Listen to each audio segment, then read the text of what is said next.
Assalamualaikum warahmatullahi wabarakatuh. Angku Mamak Bundo, salah turun sanak sarana Minang di mana saja berada. Saat kini kami di SD Gendongan, SD 05, Kecamatan Payang Sekaki, Nagari Surukam. Ko kelas jauh dari SD 05 yang ada di Gendongan. Nah, kita tanya gurunya ini Amak, Angku Bundo, satu di sana sekali. Ko ada dua lokal. Kelas sampai juga kelas 5 yang digabung jadi satu. Assalamualaikum Bu. Waalaikumsalam. Nama Ibu siapa Bu? Bu Sur. Nama panjang Parmasuri. Parmasuri. AMA. AMA. AMA apa Bu? Ahli muda. Ahli muda.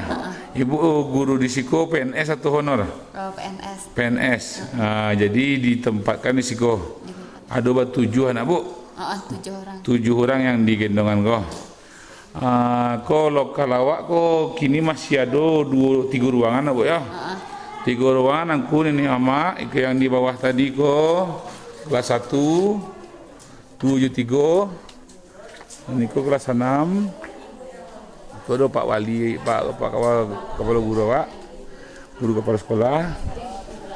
Aku yang kelas sampai jo 5. Ko guru awak. Jadi dari informasi yang kami terima dari Pak Kepala Awak, murid-muridnya banyak dari sekitar Siko. Kalau nyoka Sungai Nanamnya Jawa Bana, kalau kasih Surukam pun Jawa Bana ada sekitar 10 kilo lebih ya Bu ya. Jadi Siko masyarakatnya anak-anaknya dari banyak dari Lembang, Kecamatan Lembang Jaya, Kampung Kota Dalam contohnya, kemudian dari Lembah Gumanti. Yang Baladang gak Siko nak Bu? Iya, di Baladang. Selama Bu mengajar di Siko Bu lah berapa tahun Bu? Baru 1 tahun. 1 tahun, sebelumnya di bawah? Baru diangkat di Siko. Diangkat, sebelum itu di mana Bu mengajar Bu? Di Solo. Di Solo di mana tuh? Di Kota Barunya. Kota Baru. Jadi baru terima SK. Langsung Siko. Biasanya orang baru terima SK konya lah tadi tampil nanti suruh. Iya Pak. Orang paling ujung mau patang di Tiga Lurah tak itu loh. Jadi yang ibu lah berkeluarga. Alah. Jadi orang anak-anak jo bawa lo sekali. Enggak, baru ulang dari Kota Baru. Oh Bu orang Kota Baru. Di mana Kota Baru itu Bu? Di Subarang Kota Baru di Ubulu. Jadi tiap hari Bu pulang balik Jonda. Berapa kilo tuh Bu? Kilo tuh. Kalau Siko ke Solo sampai 25 dikurang 25 kilo. Sekitar itulah. Sekitar 25. Satu hari. Pagi sampai siang. Oke, kita tanya murid-muridnya. Assalamualaikum. Siapa nama? Hendri. Siapa? Hendri kelas berapa gini? Sampai Apa suku? Tanjuang. Siapa nama tadi?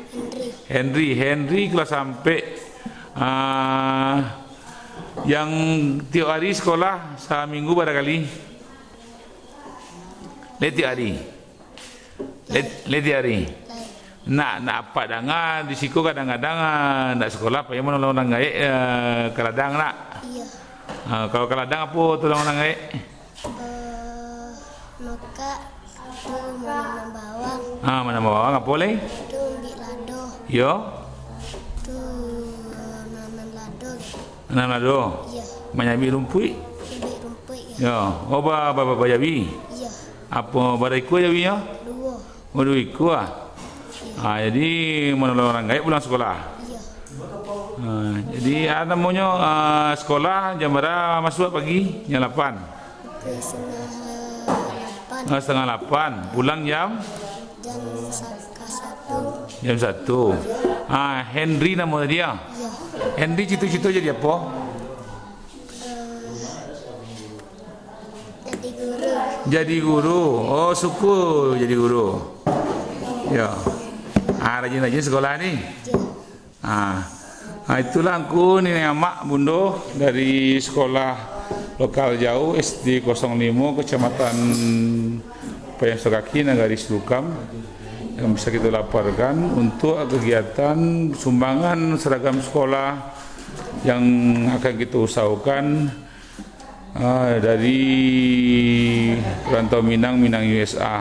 Harapan kita kegiatan itu akan kita koordinasikan dengan Pemda. Tadi kita telah melapor ke Kepala Dinas Pendidikan.